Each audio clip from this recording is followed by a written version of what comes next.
السلام علیکم۔ اس ویڈیو کو لائک کریں اور شیئر کریں اور ہمارے چینل کو سبسکرائب کریں اور بیل آئیکن دبانا مت بھولیے گا۔ شکریہ۔ اعوذ باللہ من الشیطان الرجیم، بسم اللہ الرحمن الرحیم۔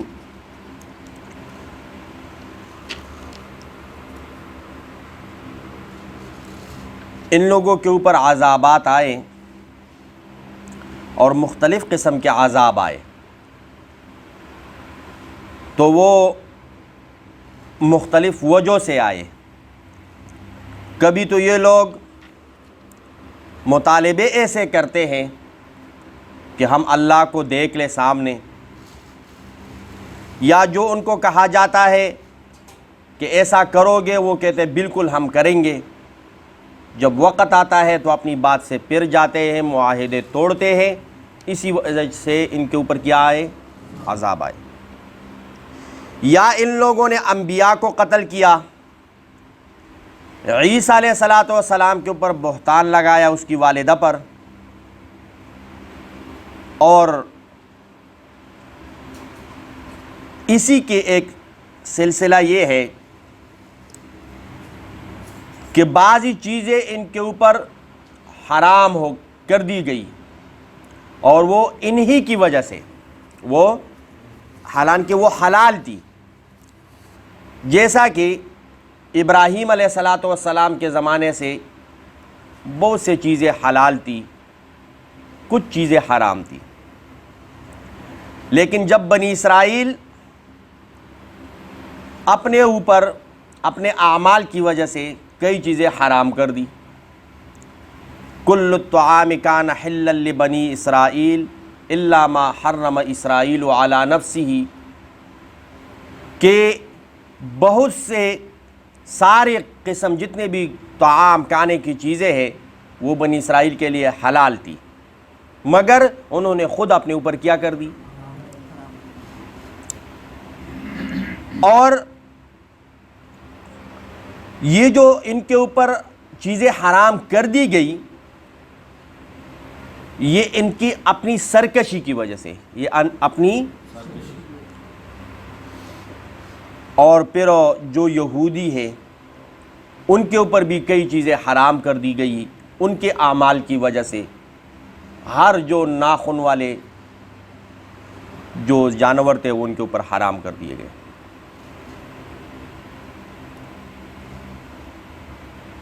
پھر آہستہ آہستہ عیسیٰ علیہ السلام کے دین میں وہ چیزیں جو حرام کر دی گئی تھی بنی اسرائیل پر، ان میں سے کئی چیزیں حلال کر دی گئی۔ اور وَلِأُحِلَّ لَكُمْ بَعْضَ الَّذِي حُرِّمَ عَلَيْكُمْ، جو چیزیں تمہارے اوپر حرام کر دی گئی ان میں سے بعض چیزیں تمہارے لیے حلال کر دی گئی۔ اور پھر یہاں تک کہ دینی محمدی، شریعتی محمدی آیا تو تمام چیزیں حلال کر دی گئی۔ تمام چیزیں کیا ہو گئی؟ فَبِظُلْمٍ مِّنَ الَّذِينَ، اور ان لوگوں کی ظلم کی وجہ سے، ہادو حرمنا، جو یہودی ہے، حرمنا علیہم طیبات، ہم نے حرام کر دی ان کے اوپر وہ پاکیزہ چیزیں، احلت لہم، جو ان کے لیے حلال تھی، جو ان کے لیے، اور وَبِصَدِّهِمْ عَنْ سَبِيلِ اللَّهِ كَثِيرًا، اور اگر لوگ اللہ کے راستے میں اور دین کو قبول کرتے تو یہ لوگ ان کو منع کرتے، یہ لوگ ان کو، تو اسی وجہ سے ان کے اوپر کیا آئے؟ عذاب آئے۔ اور ایک وجہ اور، وَأَخْذِهِمُ الرِّبَا، سود لیتے تھے۔ 10,000 روپے کسی کو دیا، پھر 15,000 20,000 روپے، یعنی سود لیتے تھے۔ اسی وجہ سے بنی اسرائیل کے اوپر کیا آئے؟ عذاب آئے۔ وَقَدْ نُهُوا عَنْهُ، حالانکہ اس سود لینے سے، دینے سے ان کو منع کر دیا گیا تھا۔ وَقَدْ نُهُوا عَنْهُ، ایک تو یہ ہے نا کہ آپ کوئی روک تو ٹوک نہ لگائے اور کوئی بندہ کام کرے، پھر آپ اس کو سزا دو گے تو اس کے پاس جواز ہوگا کہ مجھے تو بتایا نہیں، مجھے تو اس کام سے نہیں روکا گیا۔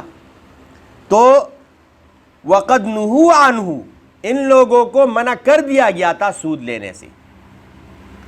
وَأَكْلِهِمْ أَمْوَالَ النَّاسِ بِالْبَاطِلِ، اور عذاب آنے کا ایک وجہ یہ بھی ہے ان کے اوپر کہ یہ لوگوں کے مال کو کھاتے تھے ناحق طریقے سے، لوگوں کے مال کو کھاتے تھے باطل طریقے سے، وَأَكْلِهِمْ أَمْوَالَ النَّاسِ، اور ان لوگوں کا کھانا لوگوں کا مال بالباطل، باطل طریقے سے، ناجائز۔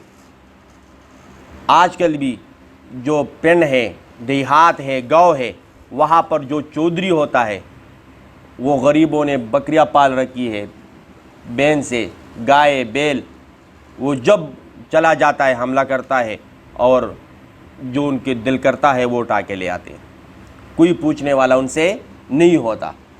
تو ناحق طریقے سے غصب کر کے، قبضہ کر کے۔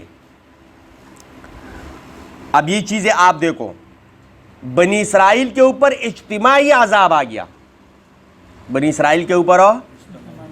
اب یہ چیزیں ہمارے اندر بھی ہے، سود لینے میں ہم دے رہو، بلکہ پڑھتے ہیں کہ ہمیں زیادہ کہاں سے سود ملتا ہے وہاں جائے، یا لوگوں کے مال کو ایسا سمجھتے ہیں جیسا کہ وہ اپنے ماں کا دودھ ہے، کھا لیتے کوئی فکر نہیں، تو پھر ہمارے اوپر اجتماعی عذاب نہیں آ رہا۔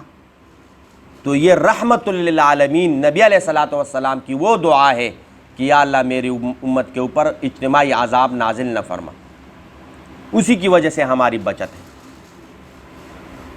وَأَعْتَدْنَا لِلْكَافِرِينَ مِنْهُمْ عَذَابًا أَلِيمًا، اور جو لوگ نبی علیہ الصلوۃ والسلام کا زمانہ پا لیا اور نبوت کے اوپر ایمان نہیں لائے، چاہے وہ عیسائی ہے یا یہودی ہے، تو ان کے لیے عذاب تیار رکھا ہے ہم نے، دردناک، عذاباً علیما، ہم نے ان کے لیے عذاب رکھا ہے۔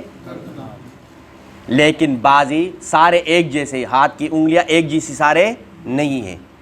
یہود میں سے اور عیسائیوں میں سے بعض لوگ ایسے ہیں کہ وہ اپنے دین میں عمل کر رہے تھے، تورات اور انجیل کے بڑے بڑے عالم تھے، لیکن جب انہوں نے نبی علیہ الصلوۃ والسلام کی نبوت کو سنا، اعلان کو، اور قرآن مجید کو دیکھا، تو وہ اس پر بھی ایمان لائے، اور پھر بڑے بڑے صحابی اور بڑے بڑے عالم اسلام کے بھی بن گئے۔ لیکن الراسخون فی العلم، لیکن وہ لوگ جو پختہ ہے علم میں، منہم ان اہل کتاب میں سے، والمؤمنون یؤمنون بما انزل الیک، اور ایمان لاتے ہیں ان کتابوں پر، اس کتاب پر جو آپ کے اوپر نازل ہوا اے پیارے محبوب، یعنی قرآن پر کیا کرتے ہیں؟ ایمان لاتے ہیں۔ وما انزل من قبلک، اور جو نازل ہوا آپ سے پہلے ان کتابوں پر بھی کیا کرتے ہیں؟ یعنی تورات، انجیل، زبور اور آسمانی صحائف۔ والمقیمین الصلاۃ، نماز قائم کرتے ہیں، والموتون الزکاۃ، زکوٰۃ دیتے ہیں، والمؤمنون باللہ والیوم الآخر، اللہ اور آخرت پر ایمان رکھتے ہیں، اللہ پر اور آخرت پر کیا کرتے ہیں؟ یقین رکھتے ہیں، ایمان رکھتے ہیں۔ اولئک سنؤتیہم اجرا عظیما، ان لوگوں کو ہم دیں گے بہت بڑا اجر، ان لوگوں کو ہم دیں گے بہت بڑا اجر۔ اللہ رب العزت ہماری حفاظت فرمائے ہر اس عمل سے جو انفرادی یا اجتماعی عذاب امتحان کا سبب بنے، آزمائش کا کیا بنے؟ سبب بنے۔ اب ایک دعا میں نے ادھر لکھی بھی تھی، وہ آپ لوگوں کو یاد بھی ہے، اللہم انا نجعلک فی نحورہم ونعوذ بک من شرورہم۔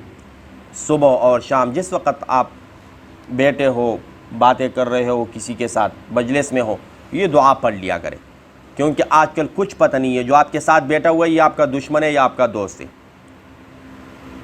تو کئی عرصہ پہلے مولانا سمیع الحق صاحب رحمۃ اللہ علیہ، اس کو شہید کر دیا گیا تھا۔ آج فجر کی نماز کے بعد مولانا تقی عثمانی صاحب کے اوپر قاتلانہ حملے کی کوشش کی گئی، لیکن اللہ رب العزت کے حکم نہیں ہوا، تو وہ حملہ کیا ناکام ہو گیا، اور اللہ رب العزت نے شیخ صاحب کو محفوظ فرمایا۔ تو آپ بھی دعا کریں، اور جتنے بھی بڑے بڑے علماء ہیں، کوئی اپنے موت جا رہے ہیں ہم سے اور کسی کو قتل کیا جا رہا ہے، تو اللہ رب العزت ہماری سب کی حفاظت فرمائے، ہماری بڑوں کی حفاظت فرمائے، ہمارے گھروں کی حفاظت فرمائے، ہمارے مال کی، جان کی، اولاد کی، سب کی حفاظت فرمائے۔ دعا کریں گے نا انشاءاللہ۔ اللہ رب العزت ہمیں قرآن پہ عمل کرنے کی توفیق عطا فرمائے.